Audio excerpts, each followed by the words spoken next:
കോട്ടയ്ക്കൽ ആര്യവൈദ്യശാല, ധനലക്ഷ്മി ബാങ്കിന് സമീപം, ഓട്ടുപാറ. വിദഗ്ധ ഡോക്ടർമാരുടെ സേവനം. മുട്ടുവേദന, നടുവേദന, എല്ല് തേയ്മാനം എന്നിവയ്ക്ക് ഫലപ്രദമായ ചികിത്സ. ഗർഭകാല ചികിത്സയും പ്രസവാനന്തര ചികിത്സയും, PCOD, ഗർഭാശയ രോഗങ്ങൾ തുടങ്ങി സ്ത്രീജന്യ രോഗങ്ങൾക്ക് പ്രത്യേക ചികിത്സ. PNNM ആയുർവേദ കോളേജിലെ ഡോക്ടർ വി വിനീഷ് MD ബുധനാഴ്ചകളിൽ വൈകിട്ട് 5 മുതൽ 7 വരെയും, ഡോക്ടർ ഫെബിജാൻ മുംതാസ് BAMS ശനിയാഴ്ച ഉച്ചതിരിഞ്ഞ് 4 മുതൽ 6 വരെയും രോഗികളെ പരിശോധിക്കുന്നു. കോട്ടയ്ക്കൽ ആര്യവൈദ്യശാല, ധനലക്ഷ്മി ബാങ്കിന് സമീപം, ഓട്ടുപാറ. കോൺടാക്ട് 9447389125. ഷൊർണൂർ ഭാരതപ്പുഴ പുനരുജ്ജീവന സൗന്ദര്യവൽക്കരണ പ്രവർത്തനങ്ങളുടെ ആദ്യഘട്ട നിർമ്മാണങ്ങൾ അവസാന ഘട്ടത്തിലേക്ക്.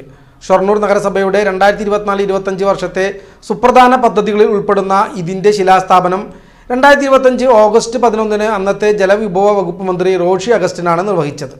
Kozhikode national institute of technology തയ്യാറാക്കിയ പ്രൊജക്ടിന്റെ ഭാഗമായി മൈനർ ഇറിഗേഷൻ വകുപ്പാണ് ഈ പദ്ധതി നടപ്പിലാക്കുന്നത്. PG കൺസ്ട്രക്ഷനാണ് നിർമ്മാണ ചുമതല ഏറ്റെടുത്തിരിക്കുന്നത്. ഇടയ്ക്ക് അല്പകാലം നിർത്തിവെച്ചിരുന്ന പ്രവർത്തികൾ ഇപ്പോൾ പുനരാരംഭിച്ചിട്ടുണ്ട്. ആദ്യഘട്ടത്തിന്റെ ഭാഗമായ പുഴയോരത്ത് കൃത്യമായ അടിത്തറയോടെ 450 മീറ്റർ നീളത്തിൽ കരിങ്കൽ ഭിത്തി കെട്ടുന്ന ജോലികളാണ് ഇപ്പോൾ നടക്കുന്നത്. നിലവിൽ ഇതിന്റെ അവസാനവട്ട മിനുക്കുപണികളാണ് പുരോഗമിക്കുന്നത്. പദ്ധതിയുടെ 2ാം ഘട്ടത്തിലായിരിക്കും മറ്റ് സൗന്ദര്യവൽക്കരണ പ്രവർത്തനങ്ങൾ നടപ്പിലാക്കുക.